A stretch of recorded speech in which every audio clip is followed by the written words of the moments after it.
In the nation's capital at New Delhi, at Air Headquarters, Sir Patrick Playfair, formerly Air Chief Marshal, recently broadcast to the youth of India. He told them of opportunities now unfolding in the Indian Air Force. Opportunity for service to motherland in defense of India's ancient cities and majestic plains. Opportunity for adventure. Opportunity for a career on wings in the element of tomorrow. To the Royal Air Force, Sir Patrick Playfair paid warm tribute. In Canada, flying youth is in the van of aviation progress. For the Union of South Africa, young airmen are winning laurels in the sky. Young men from New Zealand and Australia, in a mounting tide, swell the flood of Empire aviators. And from India too they come, for India's youth has had its imagination fired by the symbol of the airman's wings. To cope with the thousands who aspire to join the Indian Air Force is a central interview board which moves about the country hand-picking recruits. Every day in the waiting rooms of the Central Interview Board come potential recruits from all parts of India for the conference that will be a turning point in their lives. Only the candidate with a nimble mind and a good education is a match for Air Force training. Judging from the look on this candidate's face, there's no doubt about the board's verdict. Yes, he's been accepted. So week by week, month by month, continues the process of selecting the fittest and best for service in the sky. The medical test is a stiff one. Flawless eyesight, a body in fighting trim, powerful lungs, these are needed for endurance flights and hair-trigger decisions. The Air Force of today demands perfection. By train, tonga, car, the new recruits arrive at the initial training center in Lahore for a 2-month training course. The recruits meet their commanding officer, who welcomes them to their new life and hopes that they'll make good. With respect and something of awe, they listen to his inspiring address. The safety, honor, and welfare of your country come first, always and every time. The good name of the service to which you belong comes second. The safety, comfort, and welfare of the men you command come next. Your own ease, comfort, and safety come last, always and every time.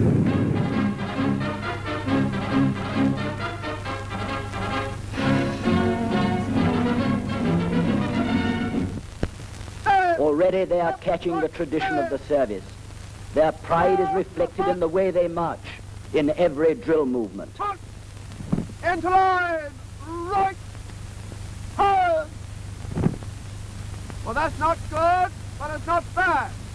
It's a definite improvement. You're coming on. You've got a long way to go yet. So down, stand up, aye! In pleasant classrooms, the students receive their first lessons in navigation, theory of flight, recognition of aircraft, in all the kindred yet diverse subjects with which the pilot of today must be familiar. Between instructor and pupil there is no barrier, no stiffness, but a spirit of comradeship.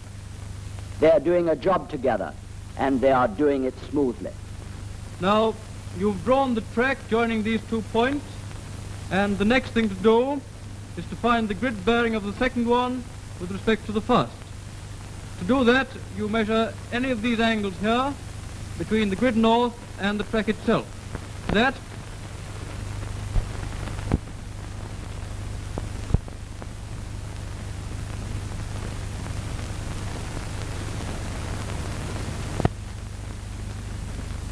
Now, Harbeck Singh, what do you make it?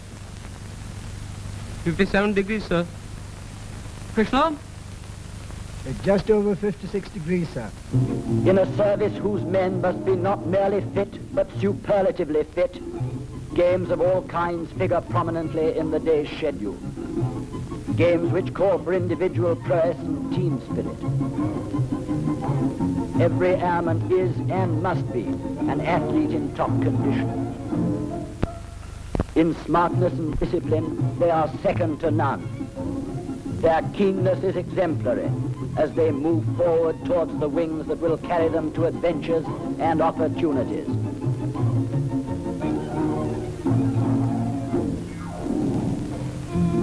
Opportunities such as fill the dreams of this young cadet, writing to his parents of today's achievement and tomorrow's hope.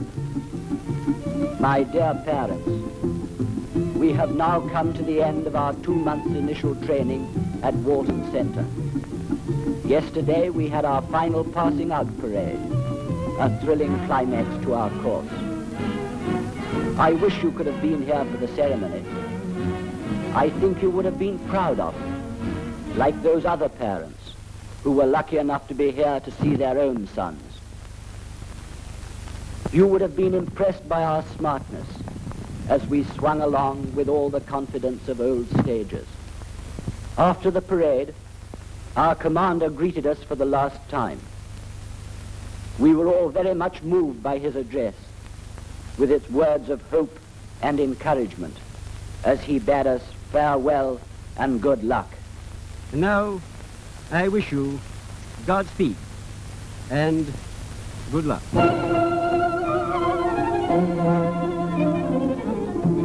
From the initial training center, the recruits move on to the School of Elementary Flying to mark their transition from landlubbers to aviators.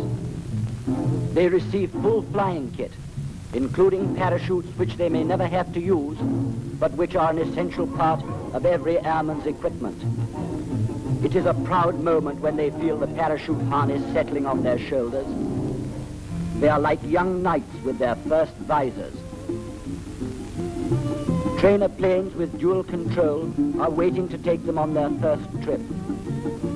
Now they will be able to put into practice the theory of the classroom, the first lessons they learnt with textbook and blackboard.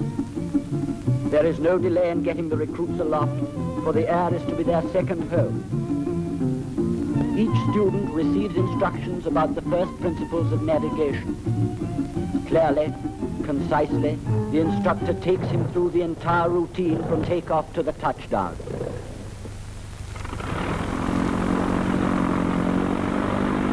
One by one, the planes take off. These are special training craft, built to stand the beginner's hard knocks, built to teach him the rudiments of control. First time up, the student is just a passenger, listening, watching, learning. In a remarkably short time, he will have found his air legs, will be confident and at home.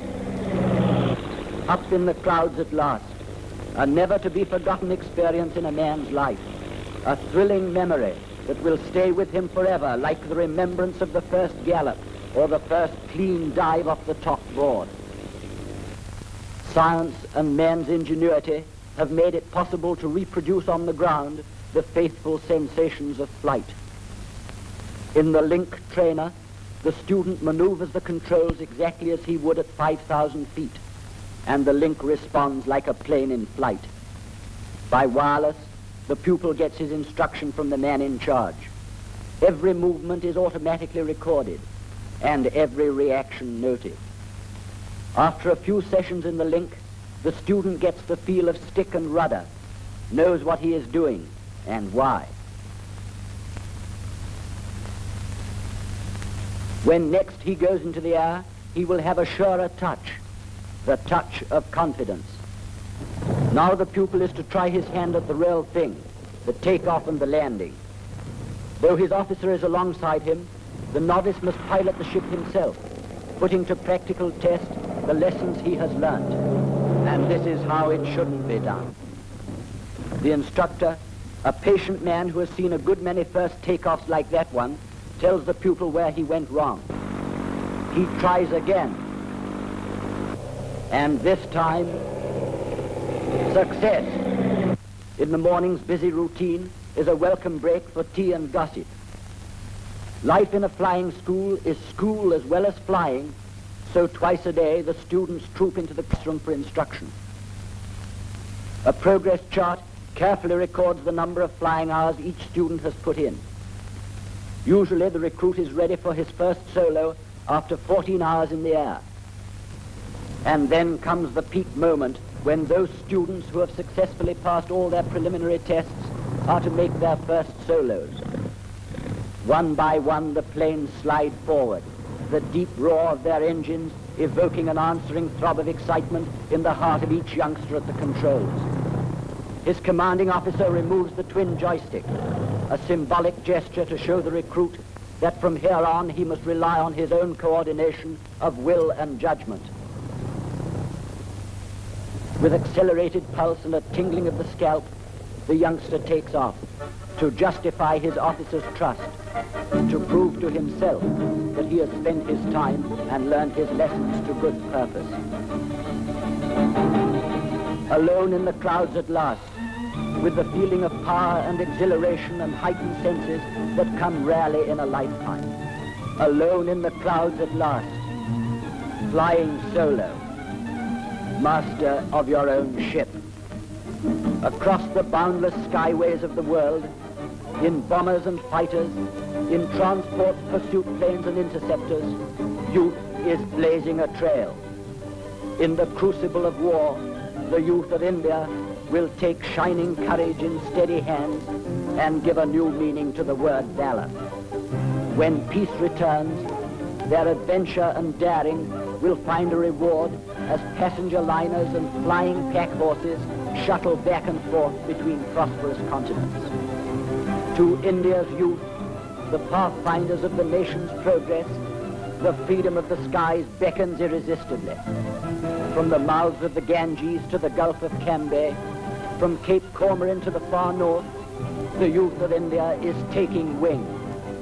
For youth aims high.